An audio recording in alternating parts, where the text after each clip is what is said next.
Bonsoir et bienvenue au journal du soir sur Télé Liban.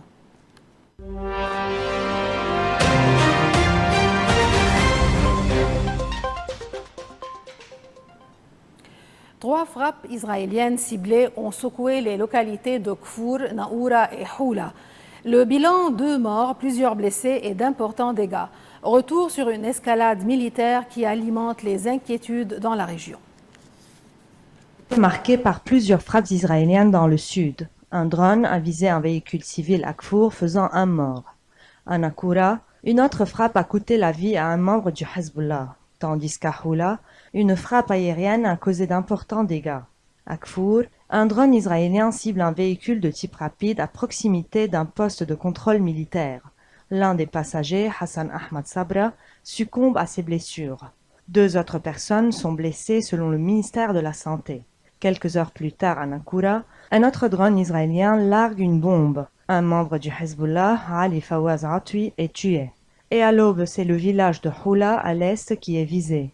Un immeuble résidentiel est touché par une frappe aérienne. Les dégâts matériels sont importants.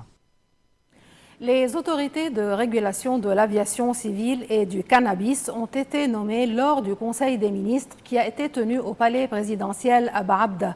11 points étaient donc à l'ordre du jour, dont une série de nominations au sein de l'administration publique, en tête donc l'autorité de régulation du cannabis. Une étape décisive vers l'encadrement légal de cette culture à usage médical et industriel, dont les enjeux économiques et sanitaires suscitent des débats. Avant le début des travaux, une rencontre à huis clos a eu lieu entre le président de la République et le chef du gouvernement. Une réunion brève mais jugée importante dans un contexte de tensions politiques persistantes.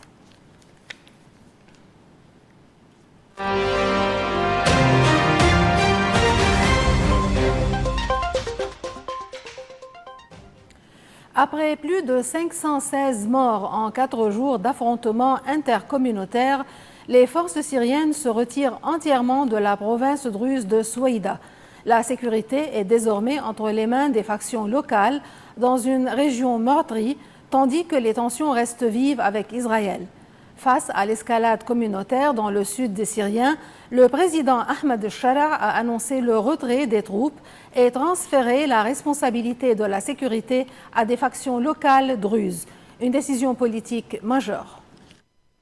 À Souaïda, dans le sud de la Syrie, les armes se sont tues, mais les stigmates restent. Après 4 jours de violences meurtrières ayant fait plus de 513 morts entre tribus sunnites et factions druzes, les troupes gouvernementales se sont entièrement retirées de la province. Les factions locales druzes contrôlent désormais le terrain. Le président intérimaire, Ahmed Shara, a annoncé un transfert officiel des responsabilités sécuritaires aux chefs et milices locales dans le but, dit-il, d'éviter une guerre ouverte avec Israël.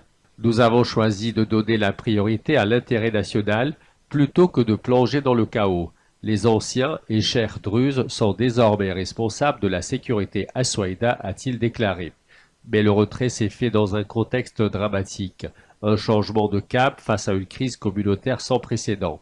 Selon l'agence France-Presse, le tout dernier bilan s'élève désormais à 516 morts, dont au moins 27 civils victimes d'exécutions sommaires attribuées à des agents des ministères de la Défense et de l'Intérieur.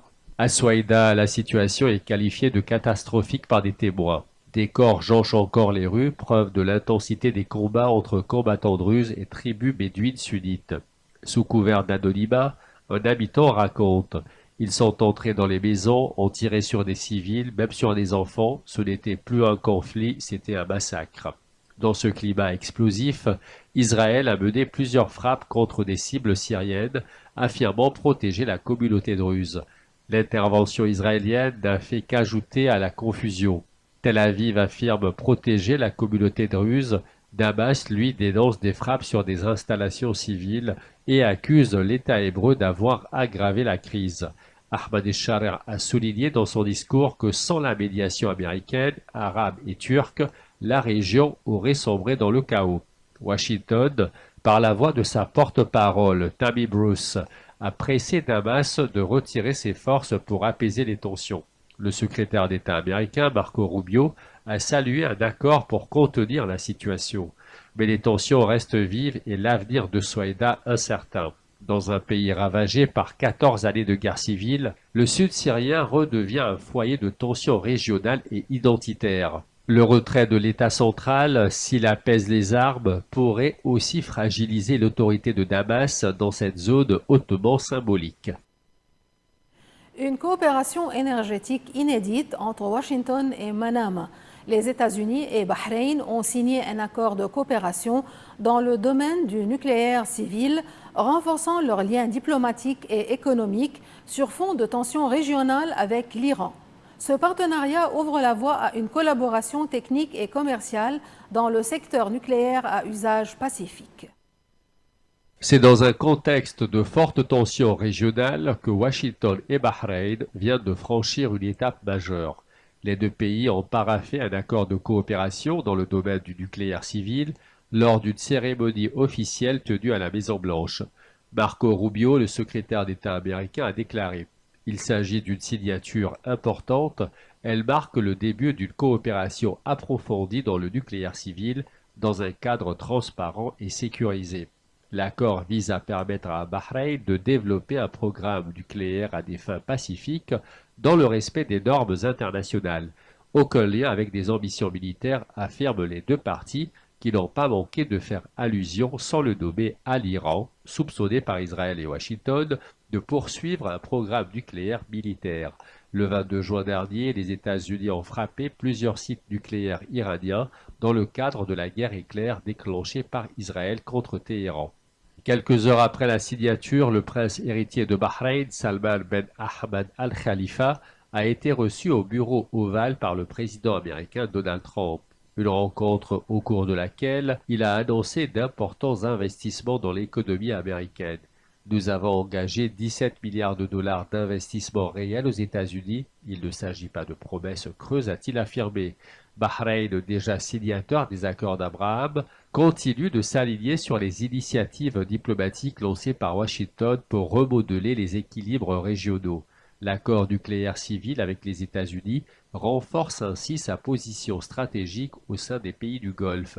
Salman Ben Ahmed Al Khalifa a ajouté « Quant à l'Iran, la balle est dans leur camp. Ce sont eux qui ont tout à gagner d'une négociation. » Un partenariat énergétique aux implications géopolitiques fortes.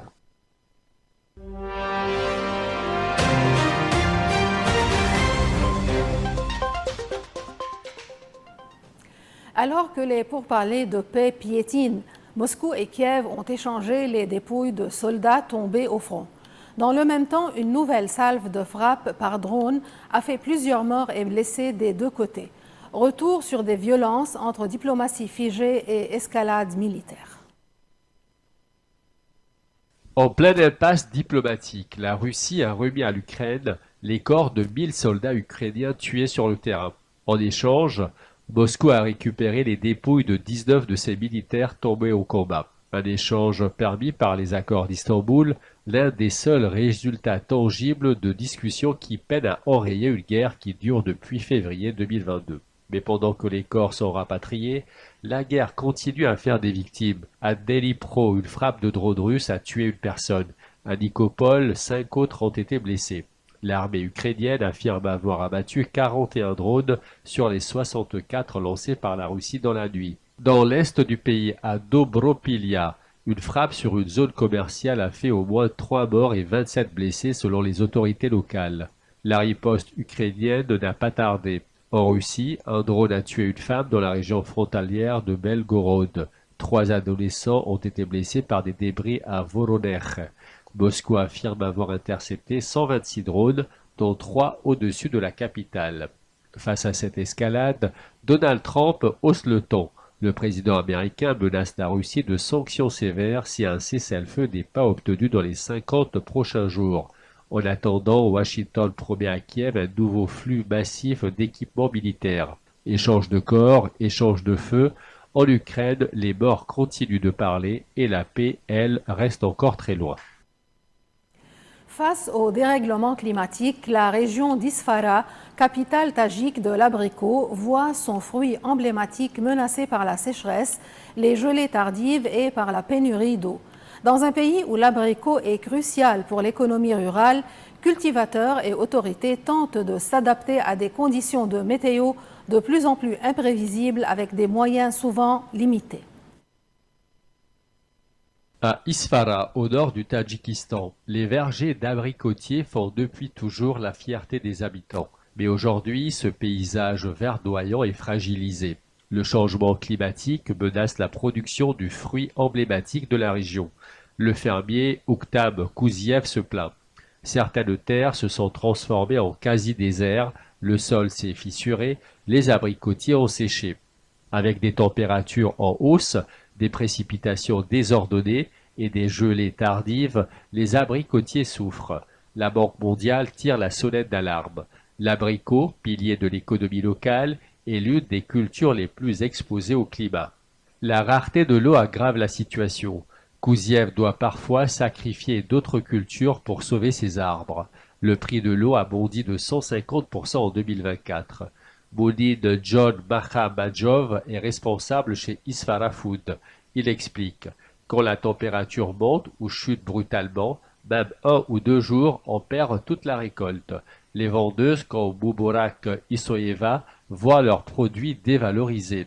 Les taches dues aux pluies nuisent à la qualité, donc aux revenus. À Isfara, la mairie et certains producteurs expérimentent des vergers plus résistants, des techniques d'irrigation modernes et même une diversification vers le pruneau moins sensible au climat. Mais pour les petits exploitants, ces innovations sont encore hors de portée. Le coût est trop élevé dans l'un des pays les plus pauvres de l'ex-Union soviétique. À l'ombre de l'imposant monument à l'abricot, les habitants d'Isfara s'accrochent à leur culture. Mais pour préserver ce trésor agricole, ils devront composer avec un climat qui ne cesse de changer. Et sur ce, nous terminons ce journal. Merci, bonsoir.